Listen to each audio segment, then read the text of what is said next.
The Horror at the Nahanni Basin. By David Hall. The 1st of May, 2025. Chapter Breakdown. The Call of the Wild. The legend awakes. The past returns. The hunt begins. The final reckoning. Echoes of the past. Chapter 1. The Call of the Wild. The thick fog clung to the jagged peaks of the Nahanni Valley, as it always did in the early hours. The air was cold, sharp with the promise of winter, and the silence was absolute. For a moment, it was the kind of silence that could settle into a man's bones, make him question his very existence. The kind of silence that meant something was watching. Beneath the blanket of mist, a group of 5 men trailed down the rocky path leading into the valley. They were all prospectors, drawn by rumors of veins of gold hidden deep in the wilderness, tales whispered by old-timers who spoke of riches beyond imagining. The stories always came with warnings, but they were like any other warning men like these had ever heard, mutterings that were easy to ignore. John Barnes, the leader of the group, squinted through the fog. His beard, thick with the remnants of a week's stubble, caught the moisture in the air. His boots crunched on the frosty earth with each step. He had a strong jaw and a face weathered by the relentless demands of the wilderness. He didn't believe in ghosts or curses, but even he couldn't shake the feeling that something was wrong here. The hair on the back of his neck stood up, and it wasn't from the cold. "Keep your wits about you," he called back to the others.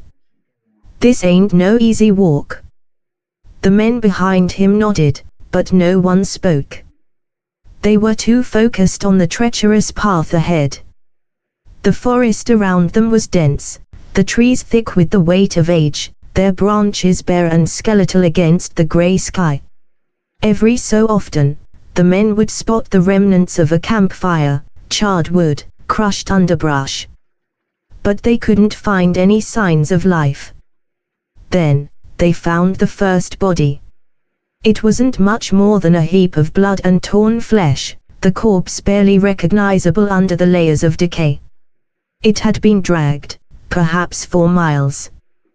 The bones of the man were barely held together by the tattered remains of his clothing, a once rough brown coat now little more than rags.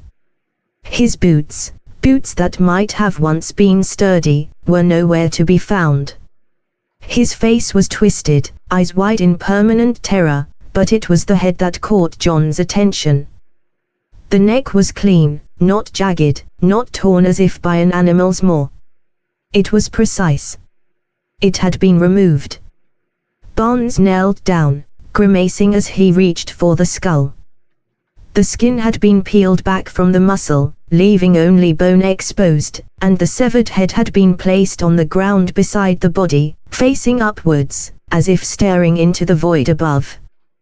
The horror was immediate, but even more disturbing was the absence of any signs of struggle. The body wasn't a mangled mess of broken limbs or shredded clothes. It was neat.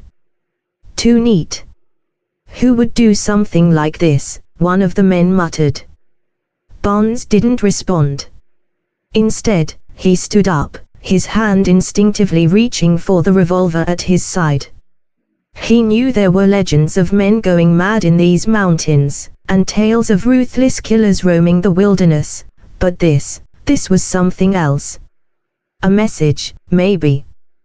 But who would be sending it? "We keep moving forward," Barnes said finally, his voice hoarse. "Whoever did this is long gone. We don't have time to waste." The men followed, though none of them could shake the image of that severed head from their minds. Each step seemed heavier, the weight of the valley pressing in on them, the fog curling tighter around their legs. The deeper they went, the more unnatural the silence became. Even the wind seemed afraid to speak.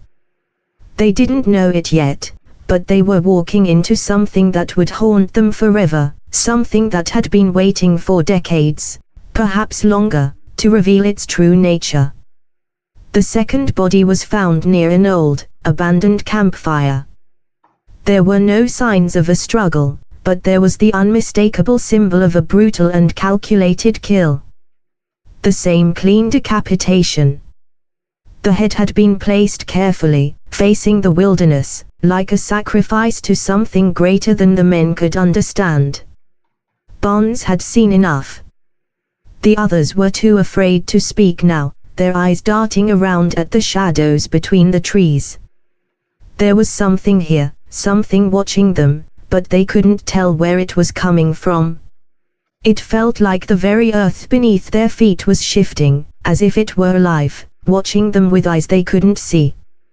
"There's something wrong with this place," one of the men whispered, his voice quivering. "We need to turn back. It's cursed." Barnes looked around at the others. He had led them into this wilderness with high hopes and greed in his heart, but now, fear gripped his soul.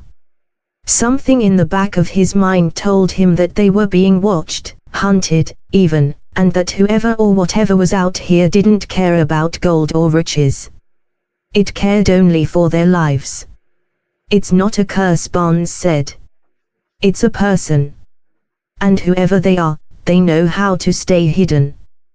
But we'll find them, and when we do, we'll end this." But even as he said the words, he wasn't sure if he believed them. By the third day, they had stopped searching for gold. The wilderness was more dangerous than any of them had imagined, and now, the true terror of the land had revealed itself. The men had stumbled onto the remains of several more bodies, each one showing the same methodical, deliberate decapitation. Some had been mutilated, others not, but the pattern was unmistakable. Whoever had done this wasn't interested in money, not really.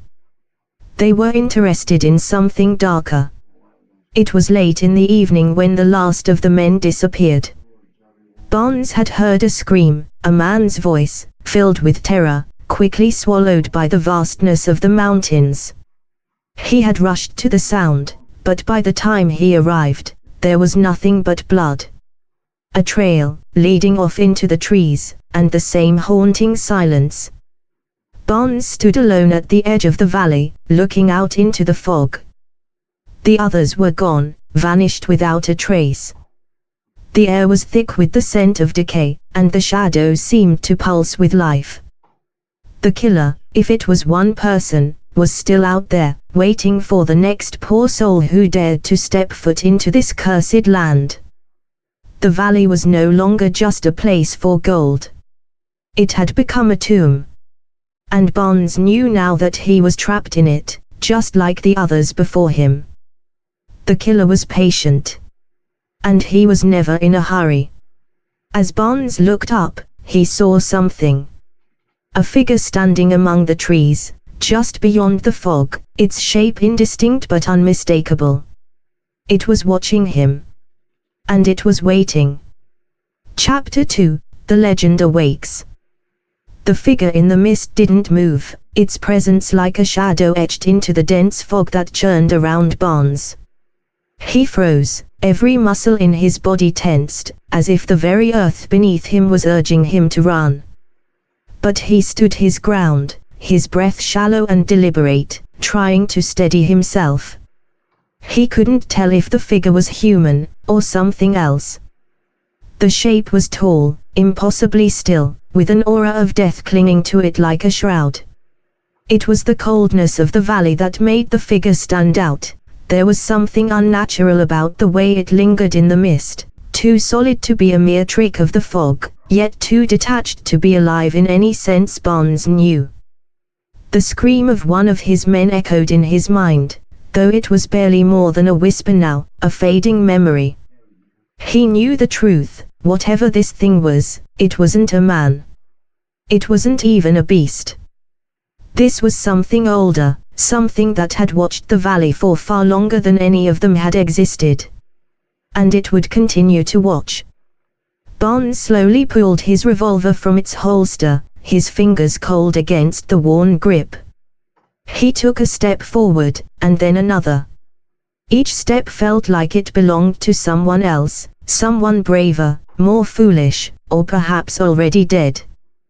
The figure remained motionless. Barnes spoke, his voice rough, hoarse from both fear and exhaustion. "I don't want to fight. I just want to know who you are. What this is." There was no reply, no shift in the fog, no indication that his words had reached the figure at all. With one final breath, Barnes made up his mind. He couldn't leave without answers. He couldn't leave without knowing if the thing watching him was truly what he feared. He would confront it. He had no other choice. He took another step, and then another. Each one brought him closer to the mist, closer to whatever lay at the center of it. His eyes burned as he pushed through the fog, sweat and grime mixing on his skin. But the figure stayed still. As he closed the distance, Barnes felt his heart hammer in his chest. Then, in a sudden, unnatural motion, the figure moved. It twisted, almost as if in slow motion, and with a sickening ease, it crossed the ground between them in a single, fluid motion. It was like watching a predator approach its prey. There was no rush, no urgency in the movement, just an inevitable, predatory grace. Barnes barely had time to raise his revolver. The figure was already there, standing before him. It was human, or had once been. Its face was obscured by a dark mask, a thick, rigid material, its surface black and glistening, the eyes beneath it empty. The body was draped in the tattered remnants of what might have once been a uniform, but now, it was little more than shredded cloth and hardened leather. Barnes' grip on the revolver tightened, his hand trembling slightly. But his voice, when he finally spoke, held firm. "Who are you?" The figure cocked its head to the side, as if considering the question. Then it took one step forward, and Barnes felt something shift in the air. It was the unmistakable presence of death, creeping in like smoke. The figure's hand, hidden beneath the torn sleeve of its coat, rose slowly. And then, with chilling precision, it reached for Barnes' throat. Instinctively, Barnes pulled the trigger. The gunshot rang out, echoing through the trees, and the figure recoiled, its body jerking back from the blast. But it didn't fall. It didn't even stagger. The bullet had struck, but the creature wasn't fazed. Barnes didn't wait. He ran, sprinting as fast as he could, pushing through the fog. His heart raced, every step louder in his ears than the last. He could hear the figure following him, its footsteps oddly silent, like it was gliding across the earth. He didn't dare look back. The valley twisted before him, an endless maze of trees and rocks. Barnes didn't know if he was running toward safety or deeper into the nightmare.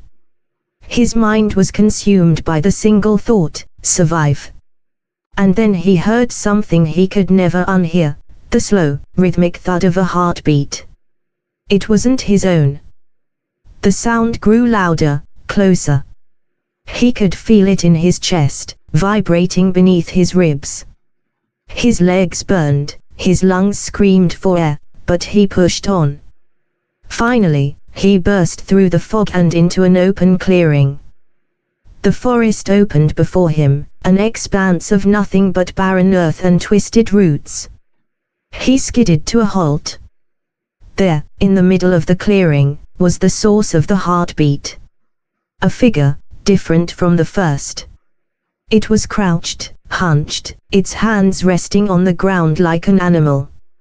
Its body was skeletal, its bones jutting out from its skin in unnatural angles. But it was alive.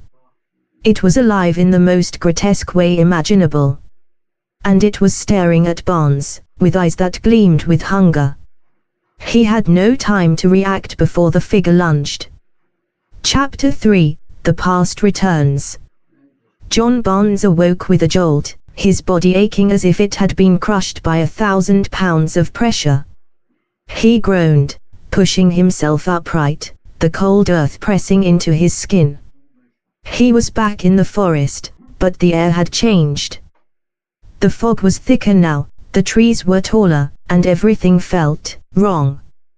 His hand instinctively went to his side, reaching for his revolver, but it was gone. His heart pounded in his chest. The last thing he remembered was running, but now there was only the empty stillness of the valley, broken only by the sound of his own ragged breathing. Barnes stood up, feeling the weight of his exhaustion. His vision swam as he surveyed his surroundings. The forest was unfamiliar, even though he'd spent days traversing it. The fog clung to the trees like a shroud, and in the distance, he could just make out the faintest shadow of movement. It was then that he realized he wasn't alone. Something, or someone, was watching him. It had always been watching. Not again, he whispered to himself, his voice barely a breath in the thick air. The nightmare was far from over. It had only just begun. Chapter 4, The Hunt Begins. Barnes' mind raced as the oppressive fog swallowed the clearing. The cold air was thick with a sense of foreboding that gnawed at his sanity. His body screamed for rest, but there was no time. The figure, no, the thing, had been real, and it hadn't disappeared. It was out there, lurking in the mist, and Barnes knew one undeniable truth: it wouldn't stop until it found him. He stumbled forward, instinctively searching for any sign of civilization or shelter, but there was nothing. The forest stretched out endlessly before him, the trees rising like black, skeletal sentinels. He had to move. He had to find answers before whatever hunted him did. His breath quickened, every rustle in the underbrush setting his nerves on edge. But there was no immediate pursuit, no sudden motion. It was as if the forest was holding its breath, waiting for him to slip. As he moved deeper into the wilderness, memories of his time in the military flickered in and out of his mind. He had been trained to survive in hostile environments, to fight through impossible odds, but this wasn't something he could fight. No weapon, no tactic, no amount of experience could prepare him for what he was up against. The ground beneath his feet became uneven, rocks and roots threatening to trip him as he pressed forward. He wasn't sure where he was going, but he knew he couldn't stand still. The moment he stopped moving, he would become prey. Barnes' mind flashed back to the earlier encounter, the horrifyingly precise speed of the figure, the way it moved with an eerie calmness, a predator closing in on its victim. It wasn't just a man. It wasn't even just a soldier. No, it was something far worse. His eyes scanned the fog again, narrowing as he heard a faint sound. A whisper. It was distant, but it was there, coming from behind him. The same rhythmic sound he had heard before, the echo of a heartbeat not his own. His pulse raced as he spun around, but there was nothing. The trees stood motionless, the fog thick and unyielding. "Stop playing games," he muttered to himself, his voice strained. He had to keep moving. Suddenly, something caught his eye, shapes, barely visible through the fog. It was a structure. A shack, partially hidden by the trees, its silhouette barely discernible against the darkened sky. Without thinking, Barnes broke into a run, heading toward it. The shack was run down, its wooden planks warped and covered in grime. A single, dim light flickered from within, casting long shadows that danced unnaturally. Barnes hesitated at the door, but then he heard it again, the heartbeat. Closer this time. He kicked the door open, stumbling inside, his hands reaching out to steady himself against the rough wooden walls. The air inside was stale, thick with the smell of old leather, damp wood, and something rotten. His eyes darted around the room, his pulse still hammering in his chest.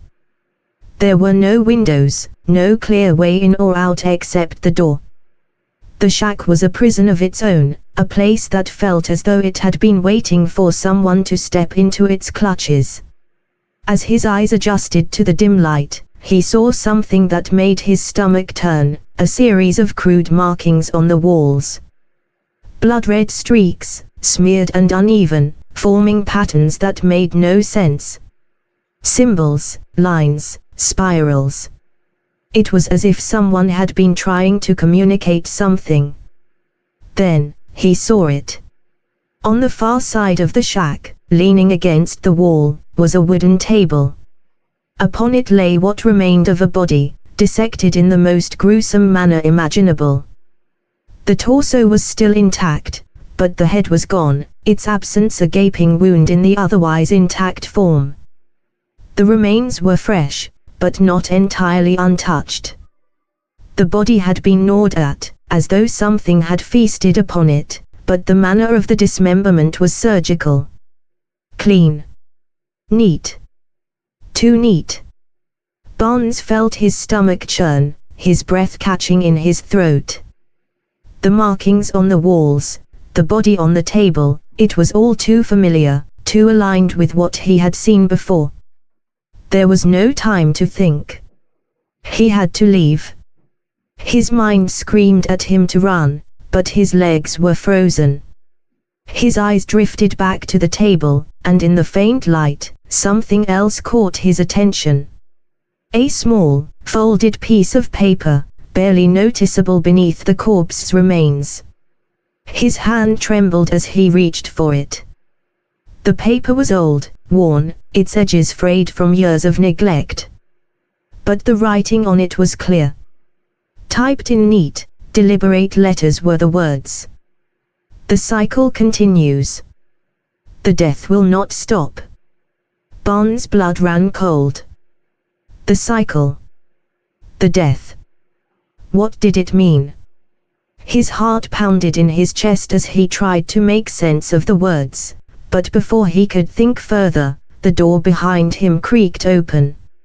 He spun around, his breath catching in his throat. There, silhouetted in the doorway, stood the figure. The thing. It had followed him. And now, it was here. Chapter 5, The Final Reckoning. Barnes didn't hesitate this time. His body moved instinctively, grabbing the nearest object, a rusted shovel from the corner of the shack, and wielding it as if it were a lifeline. He swung it wildly, catching the figure off guard as it stepped forward, its mask gleaming in the low light. The shovel hit something solid, but the figure didn't recoil. It didn't even flinch. It simply stepped closer, its hand reaching out. The air was thick with the smell of decay as Barnes swung the shovel again, this time connecting with the figure's shoulder. There was no sound of flesh tearing, no squelch of impact. Instead, the shovel hit with a sickening thud, as though it had struck a stone wall. Barnes was frozen. There was no escaping this. The figure closed the gap between them in an instant, its hand shooting out to seize him by the throat. Barnes struggled, his vision swimming as the grip tightened, cutting off his air supply. "You won't escape," the figure rasped, its voice metallic, distorted. A surge of adrenaline hit him as he gripped the figure's arm, trying to break free. His hands found something cold and hard beneath the layers of tattered clothing. A knife, long and curved, resting against the figure's side. Barnes' hand closed around the blade, and with a cry of desperation, he drove it into the figure's side. The creature recoiled, its grip loosening for a moment. Barnes wrenched himself free, gasping for air, his heart pounding as the fog thickened around them. But the figure wasn't done. It turned, its head swiveling unnaturally, its black mask gleaming with an otherworldly shine. And then, in the stillness, it spoke again, its voice a low rasp. You can never stop it. The cycle will continue. Always. Before Barnes could respond, the figure lunged, and the darkness swallowed him whole. The valley claimed its latest victim. Chapter 6, Echoes of the Past. Barnes awoke to the sound of distant, hollow whispers. The fog had thickened even more in his unconscious state, curling around him like a living thing. His body ached, pain surged through every joint, every muscle, as if he'd been dragged across rough terrain. Slowly, he opened his eyes. The shack was gone. The mist hung heavy around him, and the landscape stretched endlessly, no familiar structure in sight. The world felt wrong, still and empty, as though it were a place forgotten by time itself. He rose to his feet shakily, his vision blurred. The fog made everything feel distant, like he was underwater. He reached for the knife that had been in his grip, but it was gone. The momentary relief of escaping the figure, of surviving the crushing grip on his throat, had faded. In its place was an overwhelming sense of being watched. Suddenly, the whispers grew louder, closer. Voices, disembodied and eerie, seemed to carry on the wind, muffled but growing clearer with every passing second. Barnes' heart skipped a beat as he turned sharply, his breath catching in his throat. The figure stood in the mist again, like a ghost from his worst nightmare. This time, it didn't approach. It merely watched, its head tilted, unmoving. The face beneath the mask was expressionless, its black eyes glowing faintly with a sickly yellow hue. A chill ran down Barnes' spine as the thing's presence seemed to warp the very air around it. Why? Barnes croaked, the words slipping out before he could stop them. Why are you doing this? The figure remained silent, unmoving. Then, in a voice so soft, it was almost drowned by the wind, it spoke again. To remember. To complete. The words struck him like a hammer. To remember. To complete. It didn't make sense. What was the thing trying to remember? And what was it trying to complete? Before he could voice another question, the ground beneath him shook. A deep, resonant rumble vibrated through the earth, followed by the unmistakable sound of metal scraping against stone. The fog parted just enough for Barnes to see something massive, looming in the distance, a hulking silhouette, its shape dark and menacing. His heart raced, but he couldn't look away. As the mist continued to recede, revealing the shape more clearly, his stomach dropped. It was an ancient machine, old, rusted, but unmistakable. A war machine, something out of a nightmare. Its form was heavily scarred, patches of metal twisted into jagged lines, evidence of its long-forgotten purpose. Barnes staggered back, his mind struggling to process the scene in front of him. What kind of machine was this? What was it doing here, in the middle of nowhere? And what was its connection to the figure? The rumbling grew louder, and from within the shadowed machine, a figure emerged. It was another man, or at least it appeared to be at first. But the closer he came, the more Barnes realized that something was off. The figure was tall, gaunt, wearing old, tattered military clothing. His face was pale and gaunt, hollowed eyes sunken in a skull-like visage. Barnes staggered back, panic surging. This was no ordinary soldier, it was something else entirely, something dead. Who are you? Barnes demanded, his voice hoarse, trembling. The figure stopped before him, staring down at him with empty eyes. You know who I am, it said, its voice a rasping, hollow whisper. I am the echo of all those who have fallen. The ones whose blood stained these lands. The words struck Bonds like a bolt of lightning. He realized with horror who this man was. He recognized the old military garb, the tattered uniform, the haunted, dead eyes. This was no mere ghost, it was a relic of the past, an echo of the horrors of war, now twisted into something darker. You were part of it, weren't you? Bonds stammered. The soldiers, the decapitations. This wasn't random. This was part of something bigger. The figure gave a slow, chilling nod. Yes, it rasped, its voice echoing with the weight of centuries. I was part of something that should have stayed buried. The cycle was never meant to end. Bonds felt a cold sweat slicking his palms. He understood now. The figure, this thing, was part of something ancient, a military force, a group of men who had once fought in a war, only to have their legacy twisted into something monstrous. The killings, the dismemberments, the pattern, it all made sense now. These were the remnants of soldiers who had fallen, their deaths never honored, their souls never at rest. You're the soldiers from the gold rush, Bonds whispered, the weight of realization sinking in. The ones who came here, the ones who vanished. But why the killings? Why the heads? The dead soldier's face twisted in an agonized grimace. The heads are the key. They were taken for a reason, because they were never given back. The ritual was never completed. And the death, it will never stop. The cycle will continue until it is finished. Bonds backed away, feeling the fog close in around him. The ground trembled again, the mist swirling faster as the dead soldier advanced, his eyes locked on Bonds with a sickening intensity. The figure in the distance, the one with the mask, watched silently. The cycle, what does it mean? Bonds demanded. The figure raised a hand, pointing into the distance. It is the final act of remembrance.